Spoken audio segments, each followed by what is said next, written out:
del desarrollo.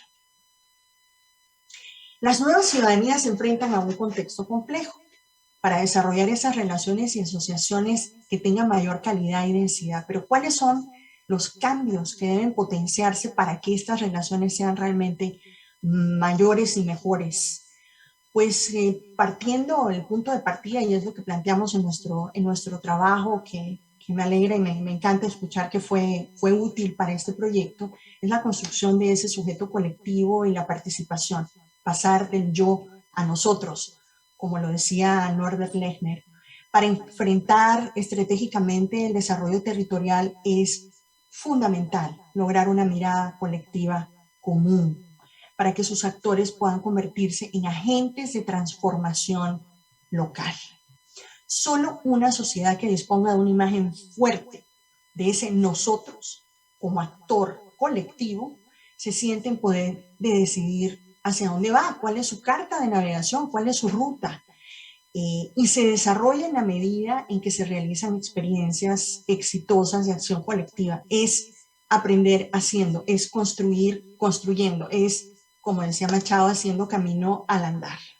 Entonces, la construcción de ese sujeto colectivo pasa por lograr la participación activa de los sujetos, de los actores en las diversas dimensiones que el desarrollo implica, y requiere avanzar hacia grados de involucramiento cada vez mayores en la toma de decisiones de los asuntos públicos y de una forma consciente. No solamente es hablar de consulta o de un involucramiento a nivel de algo pequeño, es realmente ir increciendo a medida, involucrándolos más en la toma consciente de decisiones y en la cogestión hasta hacerlos realmente autónomos.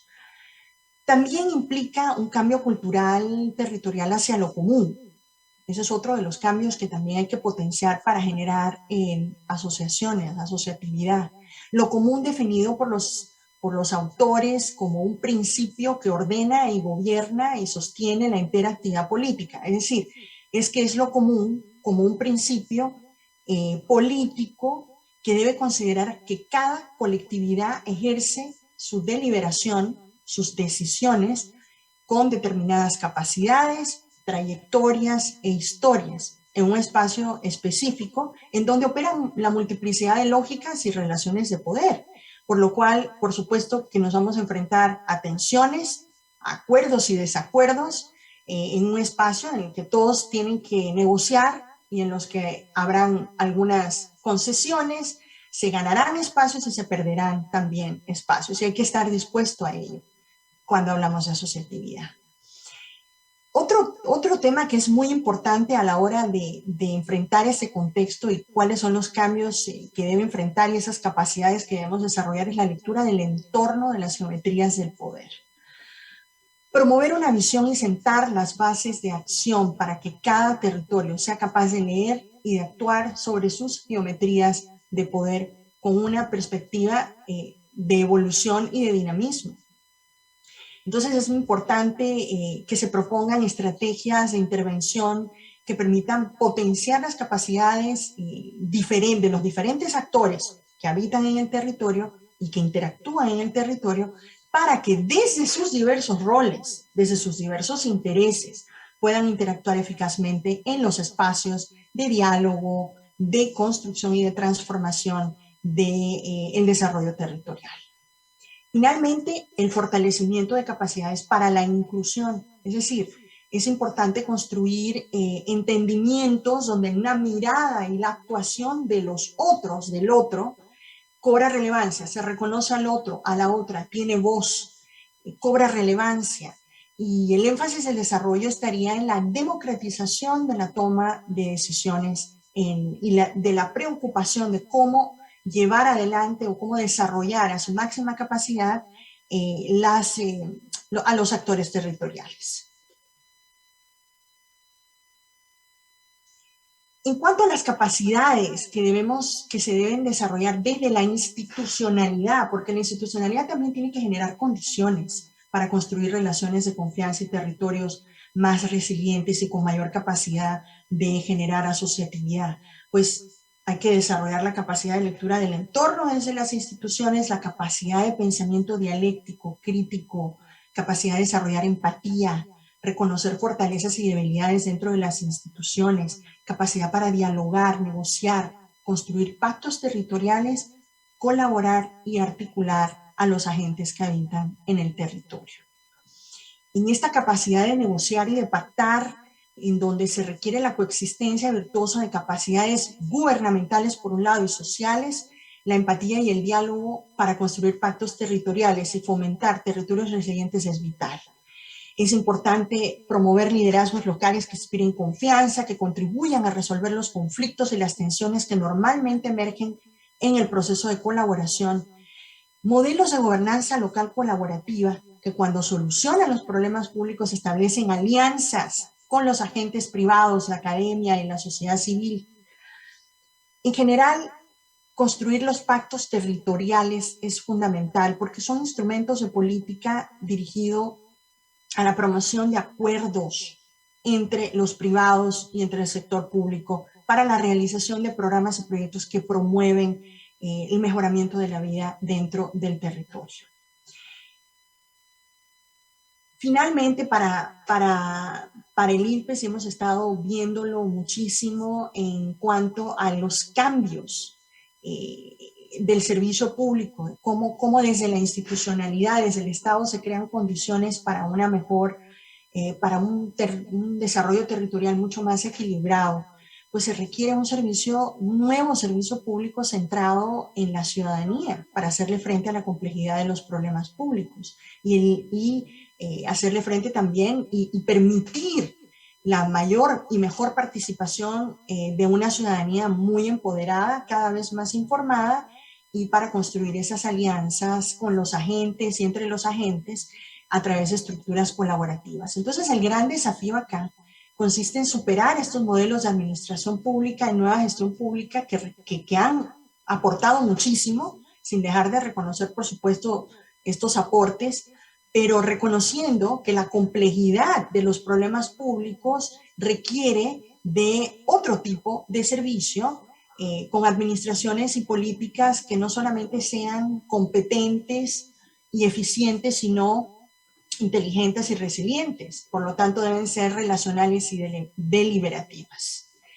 Entonces, entre tantos desafíos que tiene hoy el diseño e implementación de políticas públicas, se encuentran los de transitar de estructuras jerárquicas a estructuras de redes o reticulares y de liderazgos compartidos. Estructuras donde la autoridad es la norma a relaciones de mayor confianza, de mayor diálogo, de mayor colaboración y de valores compartidos. De estructuras eficientes a estructuras inteligentes y resilientes. De estructuras rígidas a una constante innovación. Yo creo que todos ustedes están completamente empapados y familiarizados de todo el caso de la resiliente ciudad de Medellín y de todo el caso de innovación constante que se presenta en esa región y en esa ciudad. A mí me parece eso algo muy, muy interesante. Y esa es, les prometo, mi última lámina, mi última contribución a esta reflexión y a esta conversación, y es que en un mundo complejo y de poder compartido, porque ya el monopolio de lo público salió del Estado para ser compartido con la ciudadanía y con otros actores, se requieren liderazgos distintos, liderazgos públicos colaborativos. Y proyecto este esquema de colaboración porque en el centro del mismo, donde se intersectan los procesos y estructuras colaborativas, se encuentran estos liderazgos que deben impulsar este tipo nuevo de procesos y estructuras para que se produzca una verdadera colaboración. Los procesos colaborativos tienen que tener como base la confianza, la comunicación y la legitimidad. Las estructuras, por su lado, colaborativas deben tener marcos normativos muy claros. Deben ser estructuras dinámicas que gestionen las distintas tensiones involucradas en la colaboración, como es el cambio versus la estabilidad, la jerarquía versus las relaciones horizontales, las redes formales versus redes informales. Entonces, en esa intersección se encuentran esos liderazgos que no se centran en las personas, sino que se centran en movimientos, en grupos, en estructuras. Así que sabemos que la colaboración, la asociatividad y todas las relaciones que se que tomen fuerza y forma en el territorio no están exentas de conflictos, de tensiones, que pueden venir por múltiples causas. Diferencias de poder, diferencias en cuanto a estrategias y tácticas, tendencias a controlar los resultados de esta colaboración. Entonces, el liderazgo que se ejerza no es indiferente, es un importante factor impulsor y catalizador de la asociatividad y de la colaboración. Muchísimas gracias por su atención. Mil disculpas si me tomé mucho más tiempo del que debía. Muchas gracias. Te devuelvo la palabra a nuestro moderador. Muchas gracias, Cielo. Muy interesante y como pudimos escuchar, son muchos elementos conceptuales que han estado presentes a lo largo del proyecto en todos los aspectos y varios de ellos son los temas que vamos a profundizar ahora. De pronto el panel tiene el énfasis más en la ciudadanía, digamos como la otra cara de la moneda, más que la institucionalidad es la contraparte, cómo en la observación que hicimos, cómo participan los ciudadanos de estos procesos públicos en el sur y escuchar desde la experiencia de Rodrigo y de Miguel y de Cielo también cómo se ve eso. Entonces propongo que hagamos una primera ronda, cada uno de ustedes, sobre la relación entre asociatividad, nuevas ciudadanías y territorio, desde su propia experiencia y su propia mirada, y luego entramos en las 3 preguntas guías que tenemos. Entonces, Rodrigo, te doy la palabra. Muchas gracias por estar con nosotros. Gracias, José Miguel. Una preguntita. En esta primera ronda, ¿cuántos segundos o minutos tenemos? Muy bueno. No, yo creo que 3, 4 minutos cada uno y vamos entrando poco a poco en materia. Sí. Bueno, gracias. Y un saludo a Cielo, a Miguel, y muchas gracias a CEPAL por la invitación a esta reflexión. Yo voy a hacer mi reflexión desde el campo que creo que manejo mejor, que es más desde la teoría política y la teoría constitucional. Y un poco lo que quiero es como destacar que esta reflexión sobre ciudadanía y asociatividad y la posible noción de una democracia asociativa y una ciudadanía asociativa que es al mismo tiempo muy nueva, es al mismo tiempo muy vieja. Es una reflexión que uno puede, entonces lo que quiero es hacer como la genealogía histórica muy breve de ese vínculo, porque yo creo que ahí se ve lo que puede hacer y no puede hacer una idea de una ciudadanía asociativa. A mí me parece que el origen de ese vínculo está en reflexiones de autores muy diversos del siglo XIX y XX, que son como de tendencias distintas. Puede uno encontrarla en tendencias más de izquierda, en autores como Proudhon, o en autores mucho más aristocráticos, y yo creo que fue uno de los centrales como Alexis de Tocqueville. Y en la reflexión de Alexis de Tocqueville, que como todo el mundo sabe, fue ese gran sociólogo y pensador francés del siglo XIX, que era un aristócrata, él vio el advenimiento de la democracia como algo inevitable, no se podía evitar. Tratar de combatir la llegada de la democracia era como tratar de combatir la ley de la gravedad, pero no era que a él le gustara mucho, porque él era un individualista y un aristócrata, tampoco era un antidemócrata, y en esa perspectiva él lo que vio que le parecía en su gran texto de la democracia en América, que las tendencias democráticas en Estados Unidos, que podían ser riesgosas para los derechos individuales, tenían un contrapeso que las hacían menos riesgosas, y era la profunda descentralización en Estados Unidos y segundo, el profundo espíritu asociativo. Es decir, que los gringos de esa época estaban metidos en una cantidad de asociaciones muy diversas, y esas asociaciones generaban contrapesos al poder político, generaban espacios de desarrollo personal e individual, y eran, digamos, un componente esencial de que la democracia gringa no se convirtiera no era el único, pero no se convirtiera en una tiranía de las mayorías y en un elemento individualizante arrollador, digamos, en un elemento no individualizante, sino de generar una cultura masificadora, arrolladora contra los derechos individuales. Y esa perspectiva de que entonces uno puede ver las asociaciones o la asociatividad como un elemento que puede corregir o hacer contrapeso a ciertos riesgos de la democracia, creció y generó esa idea de una teoría de la democracia o de la ciudadanía asociativa de la cual participaron otros autores. Eso entró en un receso profundo en el siglo XX. Sí hubo autores que se metieron en el tema, como Harold Lasky, con cierta fuerza, pero entró como en un receso en el siglo XX. Pero siempre se pensó que la democracia, una ciudadanía asociativa podía ser como una opción entre una ciudadanía puramente individualista y un predominio excesivo del mercado y una estatización excesiva y un sometimiento a estructuras burocráticas, que había entonces ese espacio intermedio en donde uno entraba en asociaciones, entraba libremente en asociaciones que no eran empresas, sino eran asociaciones de interés común, y que eso generaba un espacio intermedio de robustecimiento democrático. Y eso revivió, digamos, o está reviviendo en las últimas 2-3 décadas debido precisamente a ese desencanto democrático que bien nos pintó Ciel. Es decir, hay un desencanto con las elecciones, hay un desencanto con los partidos, hay ascensos de populismos autoritarios, y frente a eso, hay un autor importante como Paul Hirst, pues ha habido un revivir de decir, de pronto la vía está en revivir una dimensión asociativa de la democracia y espacios asociativos robustecidos pueden ser una forma de revitalizar la democracia.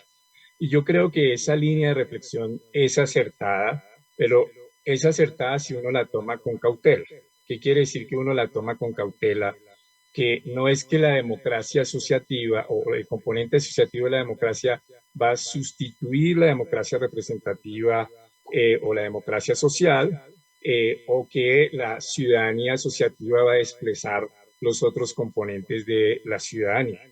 Entre los componentes de la ciudadanía, yo creo que con todos los límites que uno le pueda poner, y con eso voy a terminar, la teoría del sociólogo inglés Marshall de que la ciudadanía en el mundo contemporáneo tiene al menos esas 3 dimensiones: la ciudadanía liberal, que es donde me protegen mi autonomía; la ciudadanía política, que es donde puedo participar con el voto en decisiones colectivas; y la ciudadanía social, en el cual me garantizan no estar sometido a unas privaciones materiales y que haya una cierta igualdad social, o al menos que no haya desigualdades sociales corrosivas. Yo creo que esa sigue siendo central. Y con eso termino con los datos que nos dio Ciel.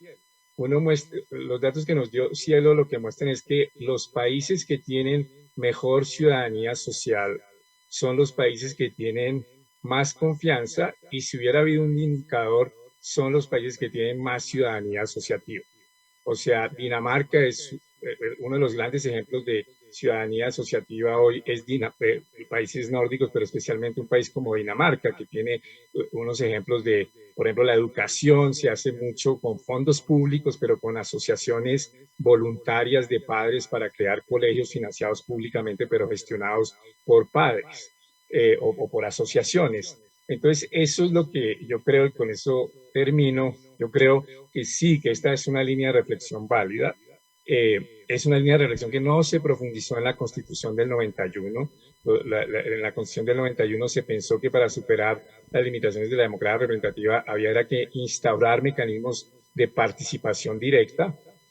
Sí se dejó abierto un robustecimiento de la, de la dimensión asociativa, pero eso no está tan fuerte en la Constitución, y que esa es una vía buena, de reflexión y de acción, pero siempre y cuando no se la vea como sustituto de las otras dimensiones de la ciudadanía, sino complemento de ellos en un esfuerzo de que se vuelvan refuerzos virtuosos entre esas distintas dimensiones de la ciudadanía.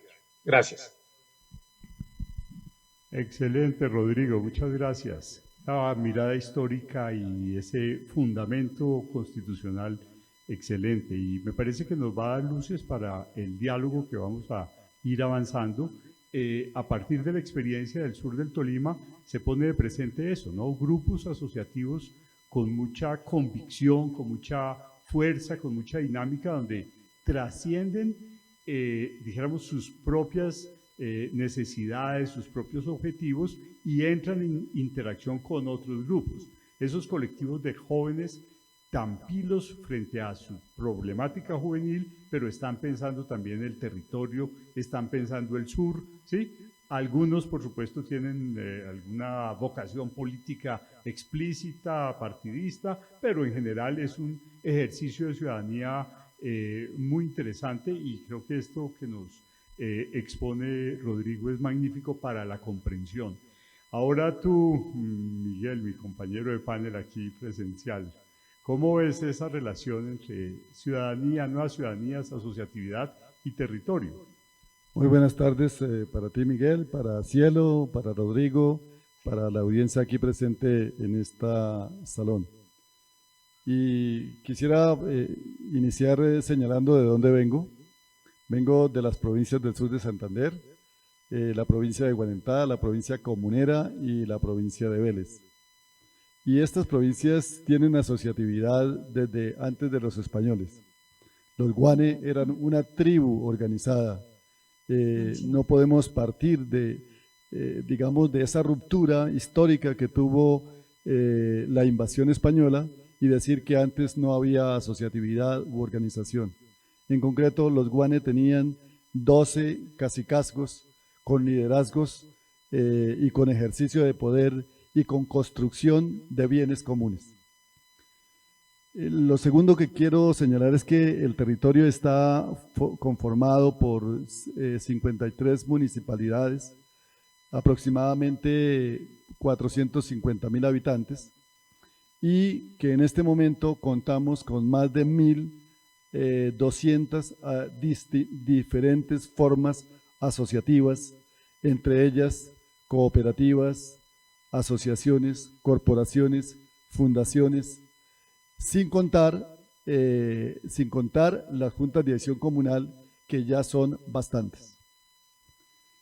Lo segundo que querría relacionar es que en lo que nos acaba de presentar Cielo, y en las ciudadanías sociales y en las ciudadanías individuales que nos refiere Rodrigo, pues hay un tema, detrás de eso se esconde un tema, y es el tema, a mi juicio, del ejercicio legítimo del poder. ¿Cómo se constituye, cómo se construye la legitimidad del poder? Y en ese sentido, es la sociedad, y voy a decir tal vez alguna cosa que Rodrigo me va a rebatir probablemente. ¿Quién es el dueño? ¿Quién es el dueño del Estado? El Estado yo lo considero en este momento como un bien común construido socialmente. Y esa construcción la tenemos los ciudadanos. Lamentablemente, para muchos casos de nuestra América Latina, ese Estado fue secuestrado o patrimonializado por pequeñas élites, como lo señalaba Cielo. Entonces hay un Estado que fue agarrado por unos actores que no son toda la sociedad, y por lo tanto privilegiaron unos temas desde ese centro del Estado, desde ese centro de ejecución de poder, que no corresponden con las realidades, con las necesidades y con la construcción de bienestar y de bienes comunes en los territorios. Colombia particularmente es un ejemplo de esta situación. Un Estado centralizado, un Estado dominado por élites que solamente atienden sus propios intereses. Hoy pensaba que toda esa desconfianza, Viva la Ciudadanía publica un semanario y hoy justamente publicó cuál es el nivel de favorabilidad que tienen los candidatos que están hoy proponiéndose para la presidencia de la República y la favorabilidad de las instituciones. Pues solamente dos instituciones, muy curiosas, ambas, el Ejército y la Iglesia Católica, superan el 50% de favorabilidad. Los demás candidatos no llegan ni al 20 ni al 30%. Este es un grado de destrucción del tejido social, del tejido político. ¿Y qué hicimos en este territorio? En este territorio, yo creo que un principio de la asociatividad ya lo hemos escuchado en los dos casos, en esta tarde. Y lo escuchamos a lo largo de estos 2 días. Es la construcción de bien común, de bienes comunes. Esta construcción de bienes comunes es lo que alienta la asociatividad. Algunos incluso la asociatividad la toman para construir maldades comunes, pero bueno, dejemos ese punto aparte y pongámonos en actitud positiva, de que la gente se asocia porque ve en la asociatividad algo que le puede representar satisfacción. Y esto es un hecho político. Toda asociatividad es un hecho político y es un hecho de poder. Esas últimas frases de Cielo me conmueve porque es lo que hemos venido construyendo en nuestro territorio desde que yo tenía 18 años. Es la posibilidad de que la gente decida sobre lo que quiere ser y hacer en un territorio determinado, en un proyecto determinado. Por eso allí en el territorio fuimos constituyendo escenarios para la creación de poder social. La Constitución evidentemente nos dejó mecanismos y luego la ley. Yo alcancé a contar 72 mecanismos de participación ciudadana. Pero esos mecanismos de participación ciudadana fueron un cuento raro, porque la mayor parte de esos mecanismos fueron cooptados por los mismos dirigentes políticos que están en el centro del Estado. Y entonces, ejemplos muy sencillos como la planificación de la cuenca del río Fonce, los planes de desarrollo, las comisiones todo esto se convierte en una participación de información, mas no en una participación de toma de decisión. Y es ahí donde nosotros creemos que hay que hacerle el quiebre a la democracia representativa y decir que la asociatividad es el camino para una construcción de poder que sea capaz de tomar decisiones conjuntamente con los gobernantes, para no quitarnos de ahí. Y quiero señalar, más adelante me voy a referir a qué procesos hicimos ahí en el territorio, porque son varios los procesos que hemos impulsado para construir esa asociatividad. Pero sin duda alguna, a mayor capacidad de asociatividad, a mayor liderazgo, a mayor competencia, a mayor información, la ciudadanía es capaz de intervenir en el espacio público y construir espacios públicos en la esfera privada. Porque es que lo público no es solamente lo que tiene que ver con el Estado. Lo público es el agua, lo público es el bosque, lo público es aquello que nos pertenece a todos y por lo tanto no es solamente de resorte del Estado ordenar lo público, sino resorte de la ciudadanía ordenar. Siempre descargamos sobre el Estado todas las responsabilidades, por ejemplo, de los servicios públicos. No, voy a ponerles un ejemplo. En la provincia de Guanentá y Comunera tenemos 115 acueductos comunitarios, autogestionados. Y esa es una gestión de lo público, pero es una gestión de nuestro bien común, que es el agua. Yo dejo ahí para continuar con la conversa. Excelente, Miguel. ¿Y qué decir pues de la historia comunera? O sea, de esa tradición de la región. Ya me voy a referir más adelante a eso. Bueno, muy bien. Entonces, les propongo, bueno, ya se van viendo puentes y puntos de diálogo entre nuestros panelistas muy interesantes, que les propongo que vayamos desarrollando a lo largo de las 3 preguntas. La primera pregunta que les propongo es en torno a si se puede entender que la asociatividad es una forma superior de la ciudadanía, una forma favorable, una condición más favorable para el ejercicio de la ciudadanía. En la experiencia ya en el Tejidos, en el sur, encontramos un grupo muy interesante que se llama ASOMET, Asociación de Mujeres Empresarias de la Herrera Tolima, ¿sí? Y resulta que esas mujeres comienzan a luchar por la equidad de género contra los feminicidios y vuelven eso un hecho público.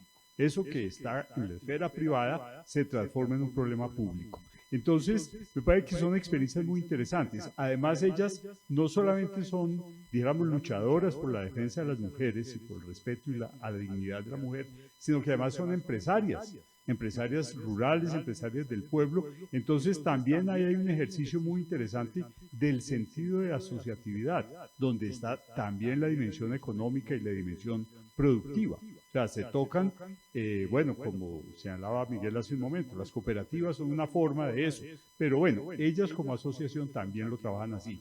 Entonces, propongo que comience Rodrigo con eso. ¿Qué puede significar ese sentido de asociatividad para el ejercicio de la ciudadanía para las personas que lo viven? ¿Sí? Yo un poco reitero lo que había planteado en mi presentación inicial. Yo no la veo como la asociatividad como una forma superior de ciudadanía. Creo que eso podría ser un enfoque problemático porque terminaría estigmatizando la participación política electoral como algo degradado y yo creo que lo que uno necesita es ciudadanos competentes en lo electoral, ciudadanos que reclamen sus derechos en materia, por ejemplo, de ciudadanía social y ciudadanos dispuestos a embarcarse en proyectos asociativos y me parece muy buena la expresión de Miguel y de Cielo, construcción de bien común.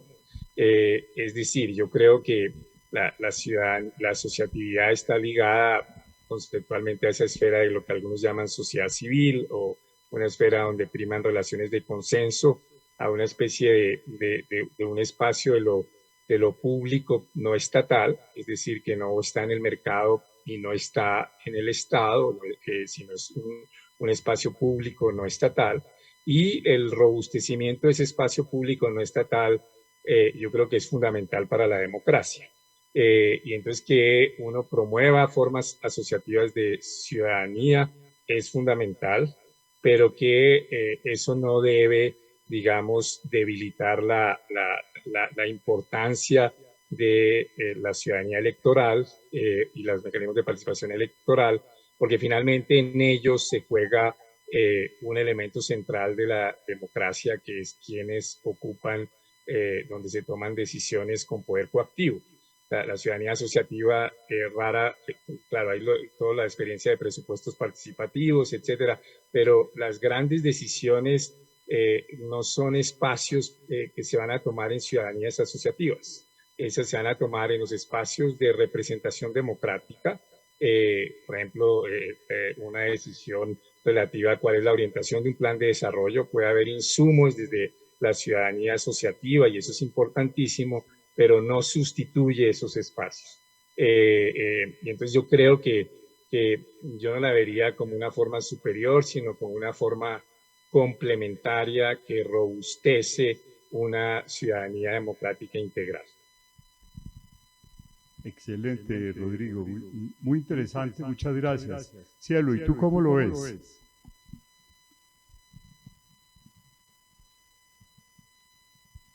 ¿Estás con allá? Muchas gracias. Mira, la verdad, coincido con Rodrigo y todos los elementos que han traído a la discusión a mí me parecen tremendamente importantes. Lo que pasa es que para mí el tema, primero en la asociatividad, como bien lo planteó nuestro colega, perdón, pero no tengo tu nombre, no es Rodrigo. Es Miguel. Miguel, cuando nos hablaba de que la antigüedad de lo que es la asociatividad, que esto es una forma de trabajo, es una forma de organización social muy antigua, ciertamente lo es.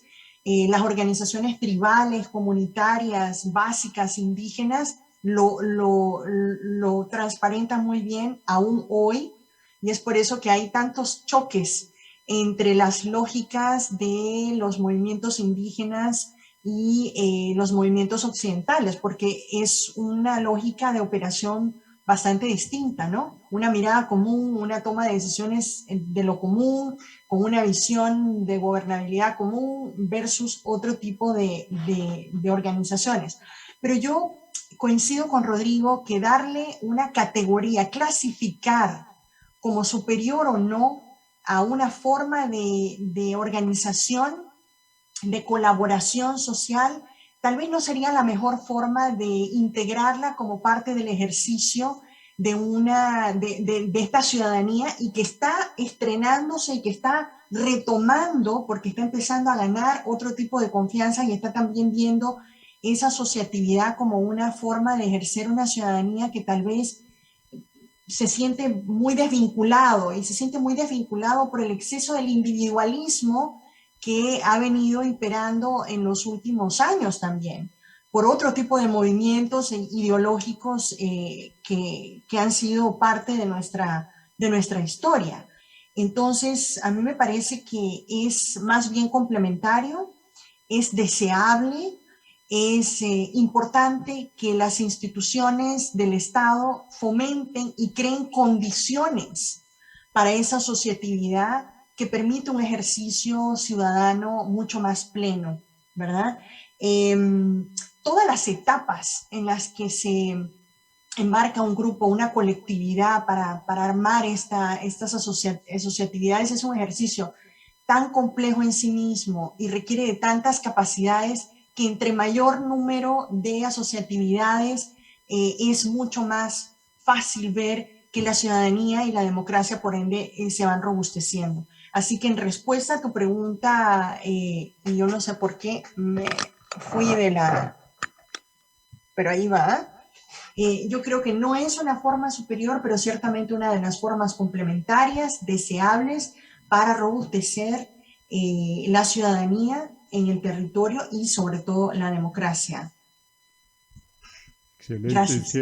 Cielo, muchas gracias. Claro, vamos construyendo una visión sobre esto y es muy sugerente, creo, para todas las personas que participan como ciudadanos activos en formas asociativas. Sí, que no hay exclusión, sino más bien complemento y que no es superior. Miguel, ¿y tú cómo lo ves desde la experiencia de ustedes en la región comunera? En principio estoy totalmente de acuerdo con Rodrigo y con Cielo en el sentido de que no es una forma superior de la democracia. Y para ello, ¿qué es lo que está pasando? Que lo primero que surge en una persona es la constitución de la subjetividad democrática, porque es una construcción psicológica y cultural además. O sea, uno se constituye en sujeto. ¿En qué momento nos constituimos en sujetos?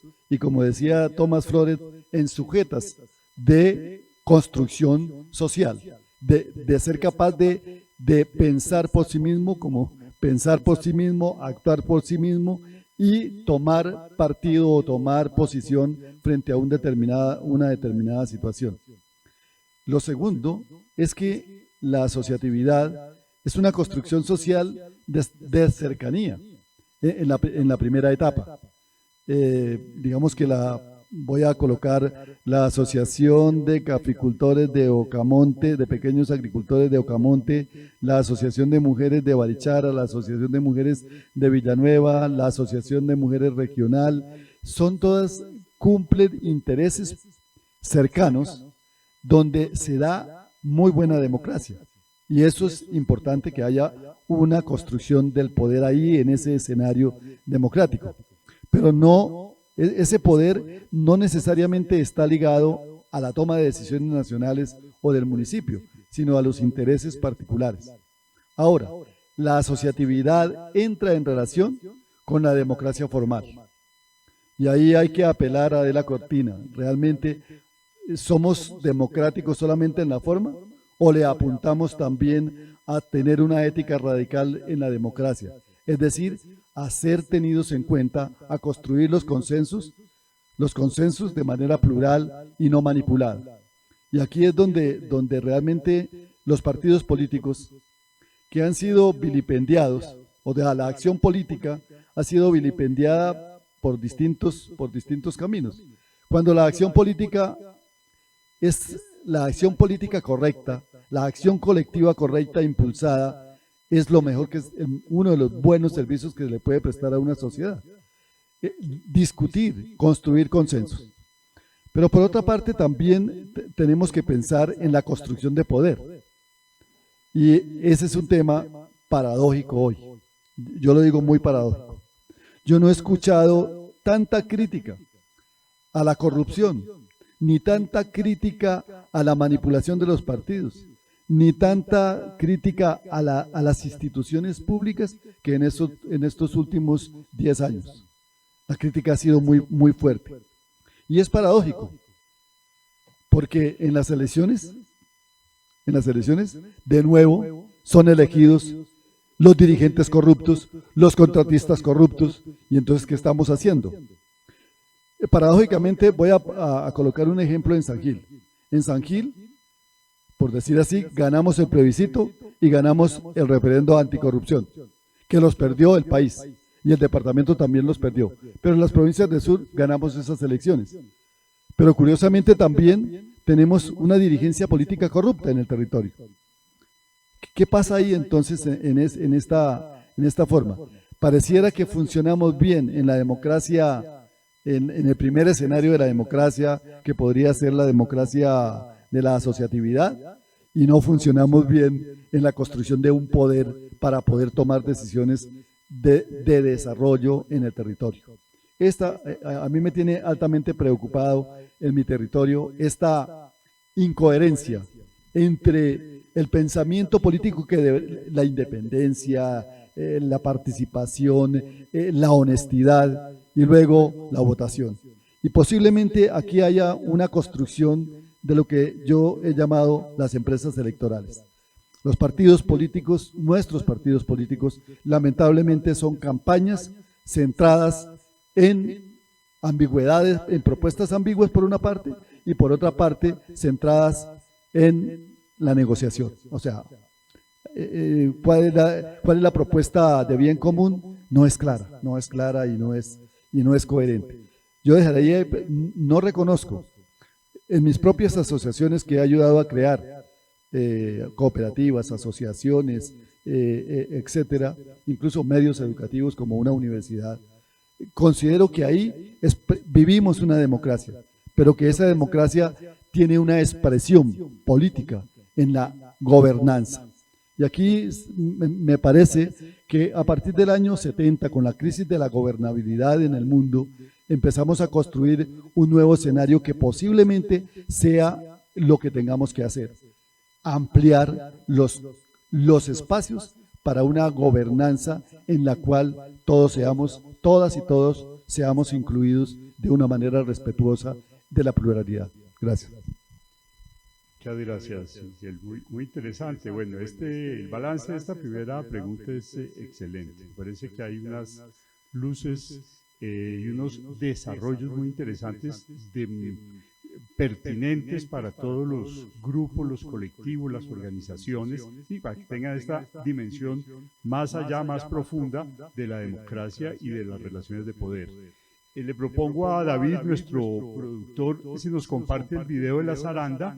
Es un fragmento del video de un colectivo de muchachos del sur del Tolima que hace periodismo y comunicación y abordan la temática de la desigualdad. Entonces, para que entremos en la segunda pregunta.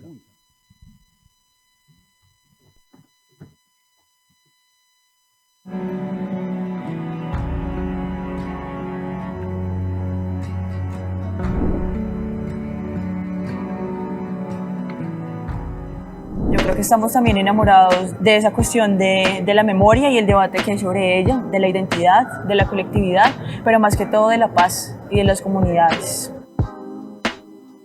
De hecho, yo era como, por así decirlo, una de esas jóvenes que no tenía ni idea del sur del Tolima. Siempre veía las realidades muy de lejos, ¿no? Como lo que dicen los libros, lo que dicen los documentos, por así decirlo, ¿sí?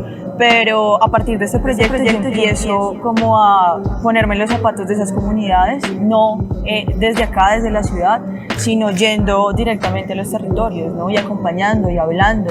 Siempre escuchamos una voz alternativa, y esa voz alternativa es la que siempre buscamos documentar y registrarla, porque finalmente los medios de comunicación en este momento solamente le dan visibilidad y posibilitan a un grupo de personas de poder contar sus historias. Al nosotros poder darle esa oportunidad y ese espacio a las nuevas realidades, a los jóvenes campesinos y principalmente rurales, podemos generar, digamos, esa dinámica de transformación social. Yo creo que eso es lo más importante que hace la zaranda en cierta manera. Desde la zaranda tratamos principalmente de contar la cotidianidad de esas personas que durante mucho tiempo no pudieron expresarse por el simple hecho de estar en la ruralidad y que la ruralidad fuera como el escenario perfecto, por ejemplo, para una disputa armada.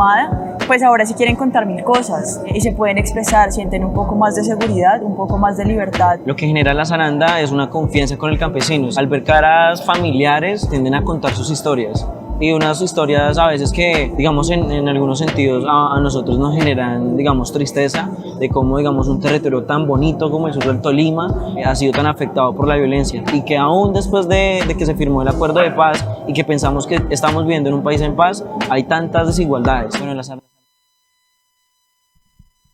Bueno, lo interesante de este colectivo, como muchos de los grupos de jóvenes en el sur del Tolima, es que trabajan en pie de igualdad, ¿sí? Lo que pudimos vivir en el taller en Chaparral fue magnífico porque era una relación de igualdad, una relación entre iguales, todo el tiempo construyendo entre iguales. Y además abordando problemáticas de la desigualdad, cómo luchar contra esas desigualdades. Entonces la pregunta, para que comencemos con Miguel, ¿sí? Es de qué manera estas ciudadanías que están asociadas, ciudadanos organizados, asociados, pueden trabajar contra las desigualdades, de qué forma pueden hacerlo y si tiene sentido que sea como el hilo conductor. Esto es muy importante en el proyecto porque el problema de la desigualdad está presente en todos los escenarios, en todos los territorios de manera muy profunda, ¿sí? Ese estudio que hace CEPAL presenta todas las desigualdades que hay en el sur del Tolima.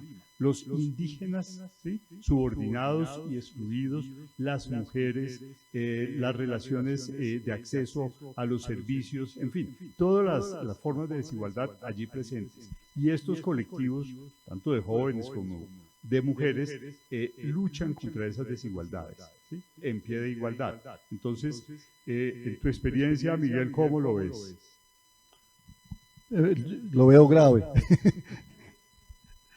Y en primer lugar porque digamos que el tema de la desigualdad, de la inequidad en el mundo es un tema crucial, y pareciera que la tendencia no es a la disminución de estas desigualdades, sino al aumento de población que va a estar en situación de exclusión, y ese es un desafío bastante grande que tienen las sociedades y que tienen desde luego los gobiernos, pero que tienen todas las sociedades.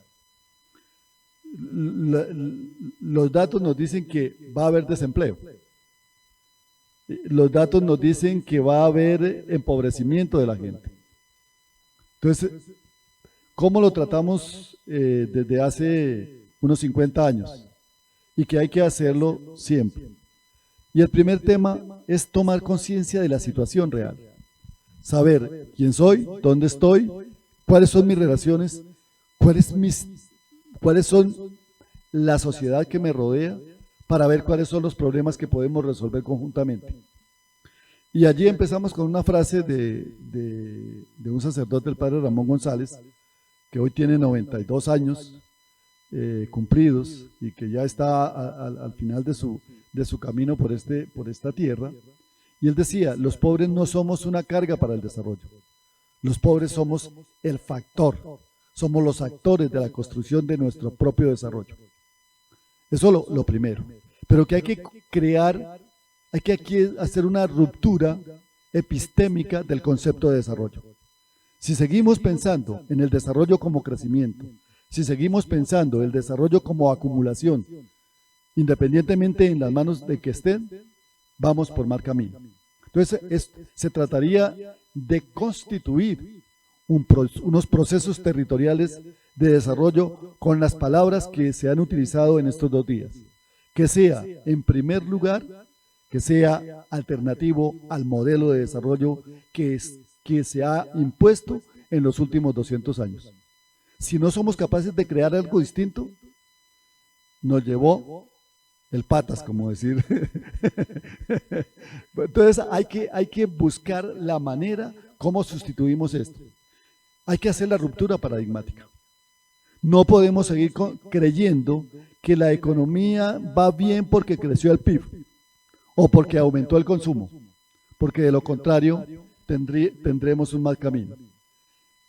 Vamos a discutir en un tema, en otra red que pertenezco aquí a nivel de país que se llama la red Unicosol. Vamos a debatir el tema de las altereconomías y hay que pensar seriamente en las altereconomías en el territorio. Altereconomía circular, altereconomía feminista, altereconomía coevolutiva, etcétera. Distintas economías y la economía solidaria. Es la solidaridad, segundo elemento del desarrollo alternativo, el que va a tener la posibilidad de construir escenarios territoriales mejores. Sur del Tolima, Meta, todo esto que nos han presentado han sido ejemplos de solidaridad, de apoyo mutuo. Y en tercer lugar, ese territorio tiene que tener la integralidad. Y ayer nos preguntábamos, ¿qué es integralidad? Es asumir a todas las dimensiones del ser humano y a todas las dimensiones de la naturaleza. No solamente el ser humano, porque nosotros formamos parte de la naturaleza, no somos ajenos a la naturaleza.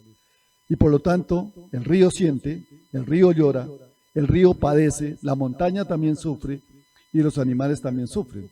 Entonces ahí tendríamos que tener una integralidad, este tipo de armonía interior, armonía social y armonía con la naturaleza. Este nuevo modelo requiere hacer un resultado. Menos es más. Menos carros es más bienestar para la ciudad. ¿Sí? Más transporte público bien organizado es más bienestar para la comunidad. ¿Cómo pensamos en colectivo? ¿Y cómo hicimos allá eso? Las tomas de conciencia. E hicimos unas acciones muy prácticas. Llevamos 50 años haciendo congresos campesinos cada 4 años para consultar la realidad, para escuchar, para comprender, debatir y saber por dónde vamos. Generar organizaciones asociativas para mitigar los problemas de exclusión. Campesinos sin Tierra, una organización. Pudimos redistribuir más de 6.000 hectáreas en muchas familias, más de 2.000 familias. Organización de cooperativas para lograr que el sistema funcione económicamente.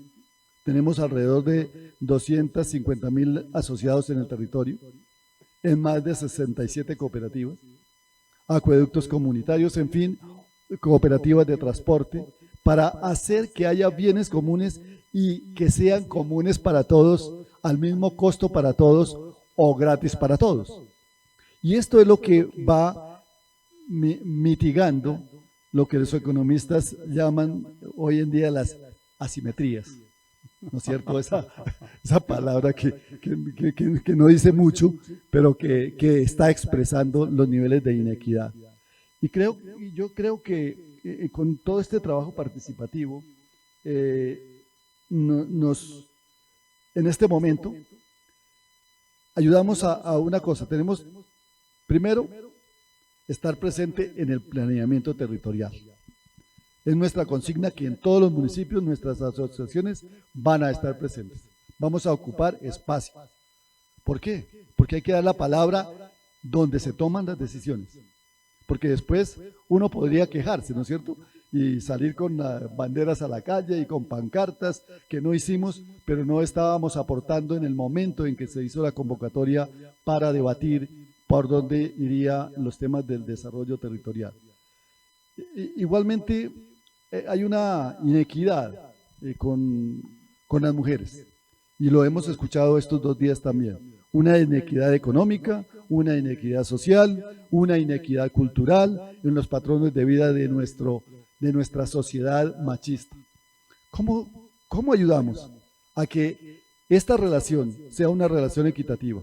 Pues a través de proponer asociaciones de mujeres, pero también proponer el tema como tema de discusión, como tema de política pública, como tema no solamente de política pública, sino del escenario educativo.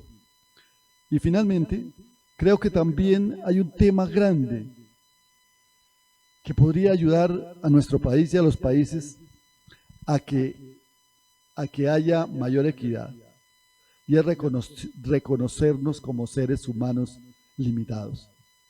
Con derechos sí, pero construyendo una sociedad de derechos, no de derechos escritos. Los primeros 90 artículos de nuestra Constitución son una maravilla. Y todos los derechos declarados son una maravilla. Pero los derechos garantizados son menos de los declarados. Y por aquí hay que hacer un trabajo grande en la garantía de derechos sociales y de derechos individuales y de derechos colectivos. Muy bien, Miguel, excelente. Bueno, Rodrigo, ahí nos hizo el puente con los derechos para abordar el problema de las desigualdades. Tiene la palabra, profesor Rodrigo.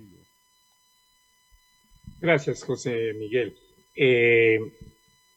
Yo creo que el tema de las desigualdades, como dicen ciertos economistas de la CEPAL, no solo horizontales, sino también verticales, o sea, no solo las desigualdades de género, étnicas, etcétera, sino las desigualdades socioeconómicas, es un tema fundamental, es uno de los retos fundamentales para la consolidación democrática en los próximos años, en el mundo y particularmente en América Latina y particularmente en Colombia, que es un país muy profundamente desigual.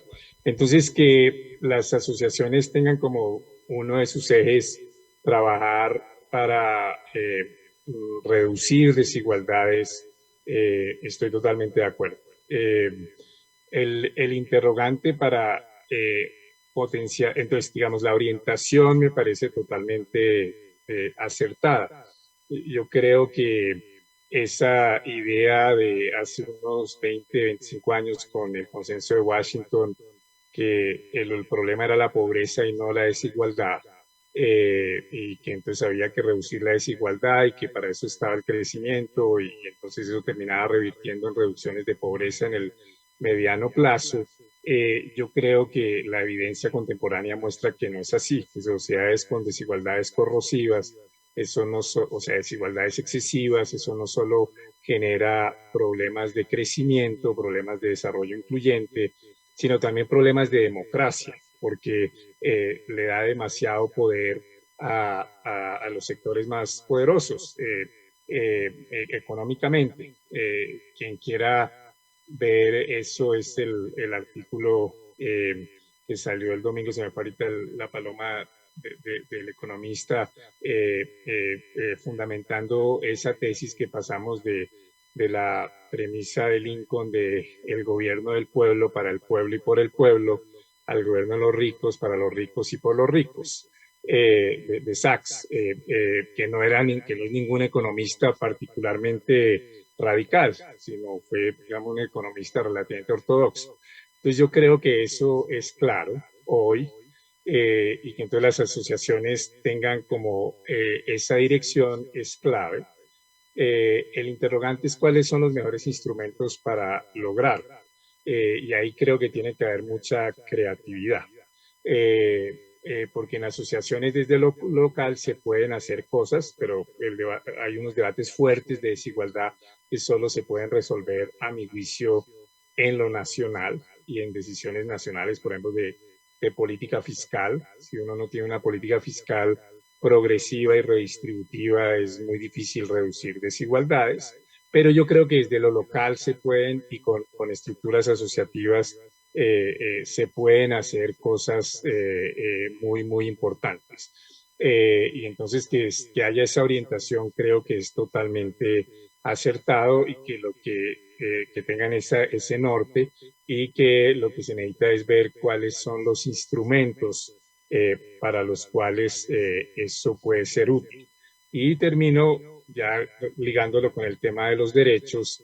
Yo creo que hay derechos que favorecen la lucha contra la desigualdad, tanto derechos políticos, por ejemplo, usar derechos de petición para que haya transparencia en la manera como se adjudican subsidios para que realmente vayan a quienes lo requieren, como también la lucha por derechos sociales, como una educación de igual calidad, no solo acceso a la educación, sino una educación de igual calidad, que son fundamentales para reducciones de desigualdad.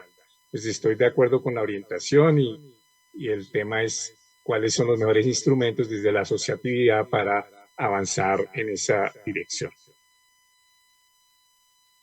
Un último tema que tiene que ver con la asociatividad, que es una asociatividad que no se liga mucho a veces con la asociatividad, pero es la asociación sindical. Digamos, si uno quiere realmente luchar contra las desigualdades, tiene también que volver a reivindicar el derecho de los trabajadores a organizarse sindicalmente. Así como hay correlaciones, una de las correlaciones más claras que hay en economistas que han hecho estudios es el nivel de sindicalización y la redacción de la desigualdad.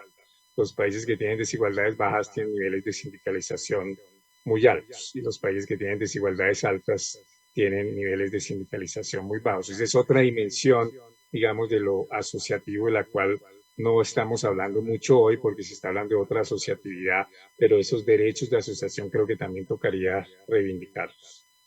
Gracias. Sí, se toca con los derechos. Propongo, Cielo, que entremos en el tercer punto, que es el del territorio como un espacio cultural en el cual se genera la esfera pública, el debate, bueno, político, el debate ideológico, el debate cultural. Entonces, ¿de qué manera en el territorio se puede vivir esa esfera pública y ejercer, profundizar la democracia? Está muy en la línea del trabajo que ustedes vienen desarrollando en investigación. Sí, muchísimas gracias. Me parece que la conversación ha sido muy interesante, y me gustaría aportar un poquito en el tema de la igualdad y desigualdades, que es un tema que la CEPAL ha venido escribiendo, exponiendo, explorando y planteando modelos alternativos y recomendaciones a los países sobre implementación de políticas, ¿no?, para precisamente reducir las desigualdades. A mí me parece fundamental el hilo conductor del desarrollo en el territorio para reducir las desigualdades, es fundamental, pero quería aportar un solo tema, y es que no puede verse al territorio aislado de sus interacciones con las distintas escalas, desde lo nacional a lo local. Entonces me parece que la exploración hacia la reducción de las desigualdades en derechos, en oportunidades, en género, en todas estas desigualdades que son desigualdades duras, estructurales, se pueden abordar desde el territorio, pero ciertamente tienen que tener una correlación, una expresión en la política pública y en las acciones gubernamentales a nivel nacional y en otras escalas del territorio, en todas las escalas del territorio. Tienen que estar articuladas para que realmente pueda la acción del Estado aportar a reducir estas desigualdades. La desigualdad es ineficiente, tiene costos sociales, ambientales, políticos, y debilita la democracia, y es lo que hemos venido sustentando. Desarrollo sostenible, el modelo que integra el pilar económico, social, ambiental para disminuir esos costos. Y sabemos que las agendas globales como la Agenda 2030 precisamente aborda las diferentes formas de desigualdad como uno de los temas y objetivos más importantes para tener en cuenta en las estrategias nacionales de desarrollo de los países. Y ciertamente América Latina, como lo planteé desde mi presentación, la región más desigual y es la región más desconfiada. Puede que allí haya una interesante interrelación. Bien, el significado del territorio como un espacio cultural para ver la esfera pública y que se puede definir, debatir, es fundamental. Es que el territorio es el espacio de convergencia, es el espacio de convergencia de las políticas, es el espacio de convergencia de los actores, es el espacio de convergencia de la cultura. Se produce cultura, se consume cultura, es el espacio privilegiado donde actúan los ciudadanos y las ciudadanas. Entonces, construye la mirada y la forma y el tipo de desarrollo que quiere seguir. La mirada, la cartografía, el mapa, la ruta que quiere seguir, que está diseñando, le está construyendo la diaria y a través de la asociatividad, pues por supuesto.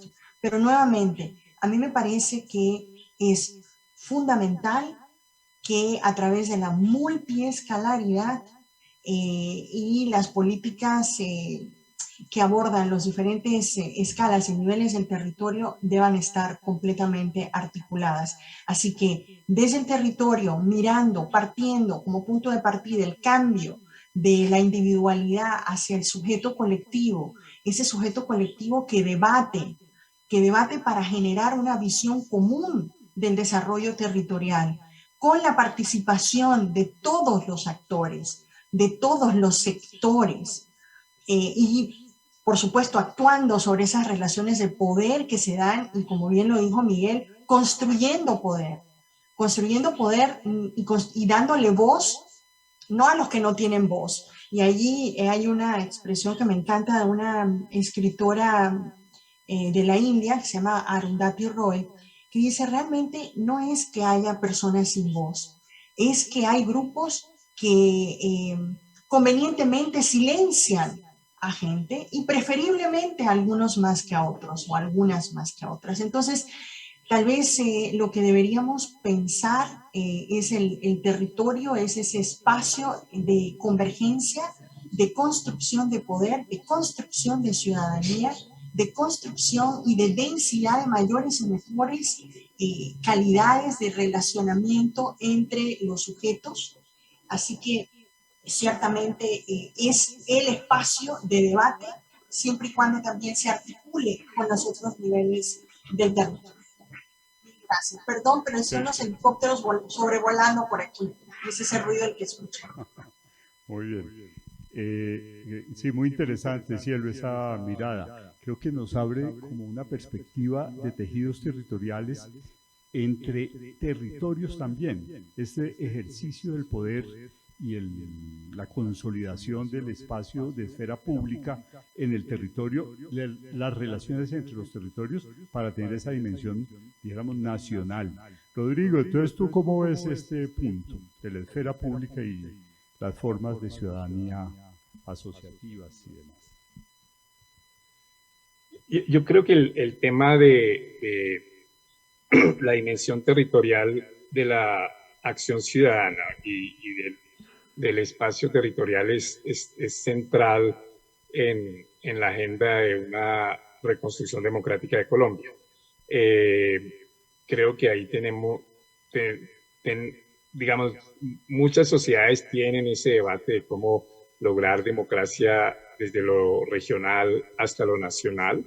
Eso es un tema, digamos, recurrente en la mayoría de los países, pero en Colombia es un tema vital. Es decir, yo creo que uno de los elementos profundos del acuerdo de paz es esa idea de paz territorial que este gobierno ha tratado totalmente de invisibilizar, en donde hay instrumentos poderosos que podrían generar asociatividades desde lo territorial hacia lo nacional, en donde ha habido algunos avances, pero no suficientes, como los PDETs, los planes de desarrollo, los programas de desarrollo con enfoque territorial, o también las circunscripciones especiales de paz, que es otra forma de generar con dimensión electoral, pero de generar ciudadanías territorializadas. Y yo creo que ese es un elemento central. Entonces tenemos un elemento central complejo de cómo construir democracia desde lo territorial, y eso está ligado a una tarea pendiente que es una de las tareas incumplidas de la Constitución del 91, que la Constitución del 91 simplemente generó las formas, pero no se ha podido implementar, y toca discutir si son las buenas formas o no, que es el debate de ordenamiento territorial. Porque si uno no tiene un ordenamiento territorial que permita esas expresiones asociativas de la ciudadanía en los territorios, pues genera una tensión o un desfase entre las instituciones y lo que hace la ciudadanía movilizada en los territorios. Entonces yo creo que tenemos como esos dos grandes desafíos, cómo construir desde los territorios ciudadanía democrática que robustezca la paz y la democracia en Colombia, y segundo, cómo se articula eso a una forma de repensar el ordenamiento territorial. Tenemos algunos instrumentos como los PEDs y otros, pero ahí creo que tenemos uno de los más grandes desafíos para Colombia en los próximos años. Muy interesante, claro. Propongo que, dado que se nos está acabando el tiempo, sigue otro panel muy interesante. Propongo que cada uno de ustedes, nuestros queridos panelistas, haga en un minuto un balance, una reflexión y una propuesta para todos estos ciudadanos y ciudadanas organizados que están en el territorio, que hemos conocido en el proyecto, en los tejidos, y que seguramente nos están escuchando en torno a este ejercicio, a estos caminos de las nuevas ciudadanías. Miguel, tiene la palabra. Terrible. Bueno, yo pienso que el territorio, digamos que en el territorio construimos la sociedad, y allí se combina lo público, se combina lo privado, se combina lo ambiental, la naturaleza. Y el territorio es, como se ha expresado varias veces acá, es construcción social. Pero esa construcción social tiene una dimensión ciudadana propia, digamos, de lo que en Viva la Ciudadanía, el maestro Uprime y otras personas denominaron la sociedad civil por darle un nombre, ¿no es cierto? Ahí hay una incidencia grande. Y otro es la conexión con el territorio, esos territorios pequeños, el territorio meso. Colombia, y por fortuna Santander, Cundinamarca, Tolima, Nariño, Cauca, somos departamentos de provincia. Y esas provincias se han construido socialmente a lo largo de la vida. Sin embargo, el ordenamiento territorial no ha sido, como lo señalaba el profesor Uprimi, no ha sido tocado con la seriedad, y todavía tenemos unas divisiones que no funcionan. Hay problemas. Voy a plantear la caña. La caña de azúcar tiene una cobertura nacional, hay una federación, y hay que llegar a través de mecanismos de organización local, igual que los cafeteros, también los tenemos en mi territorio, los fiqueros, los tabacaleros. ¿Y qué hicimos en el territorio? Crear bases sociales y relacionarnos con el departamento y con la nación para poder abordar la conversación con el Ministerio de Agricultura y con los espacios de poder. Y por eso logramos, por ejemplo, con tabaco, estamos en este momento tramitando una ley, con FICE ya se tramitó, con Economía Solidaria se ha tramitado.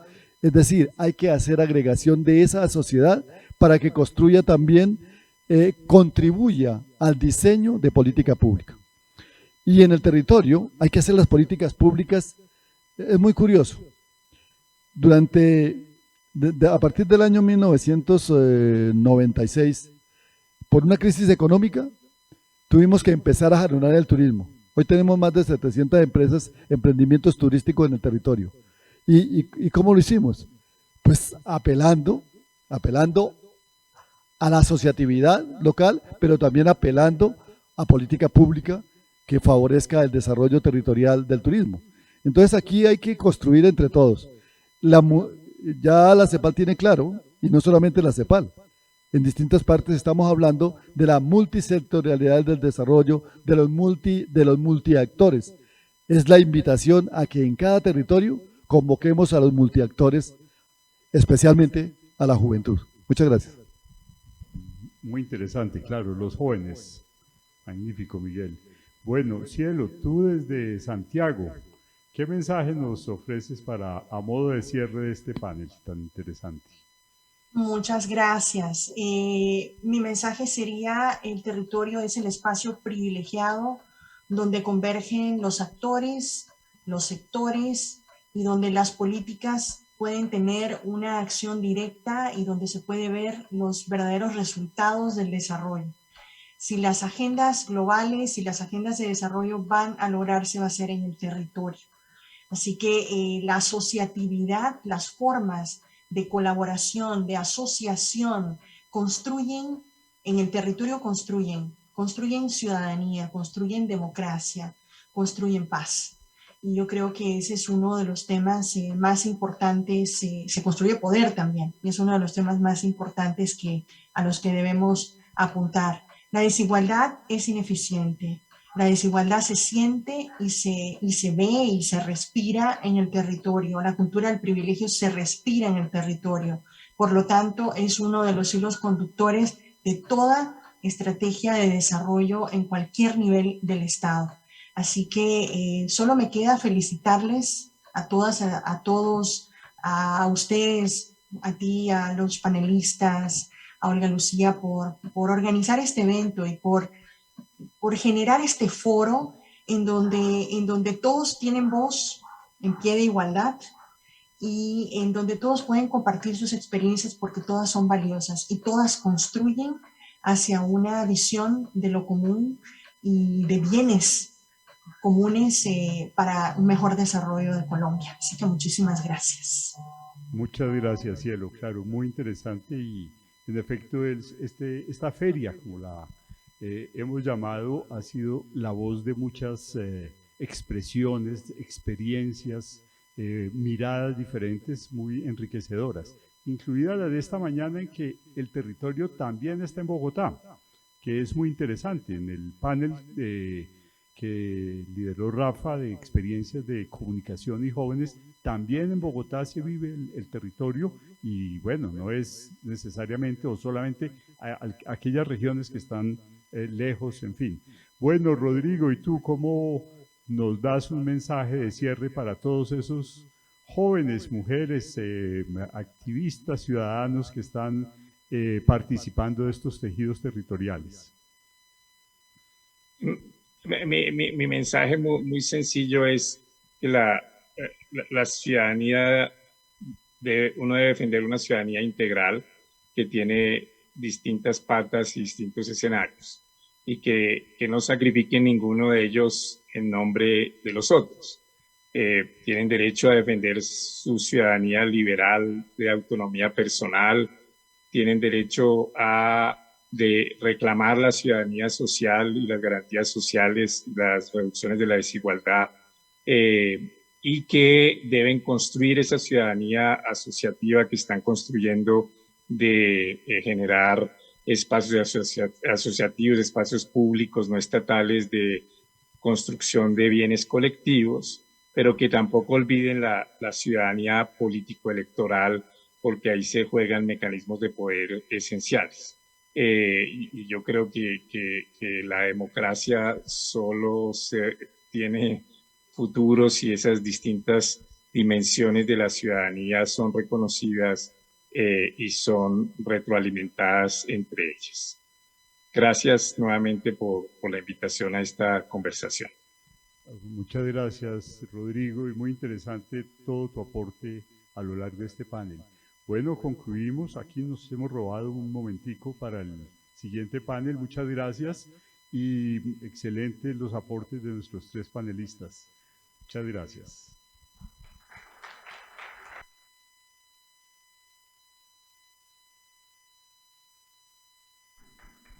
Muchas gracias. Hasta luego. Gracias, José Miguel. Gracias, Cielo. Gracias, Rodrigo. Gracias, Miguel. Gracias a ustedes. Chao. Chao, gracias. Gracias por este panel, gracias por organizarlo, José Miguel. Vamos entonces a esperar un momento mientras organizamos el siguiente set para darle paso al panel 7 y el último panel de la jornada de hoy. El panel 7 sobre nuevas metodologías de escucha social, vínculos rurales urbanos, donde estaremos, o pues en el panel se estarán exponiendo diversas, digamos, ejercicios de lo que se denomina escucha social, uno de ellos además desarrollado en el marco del proyecto Tejidos Territoriales. Entonces voy a ir dando paso a los panelistas y al moderador de este panel. El moderador va a ser Tomás Concha, de Aleph y además consultor del proyecto, y lo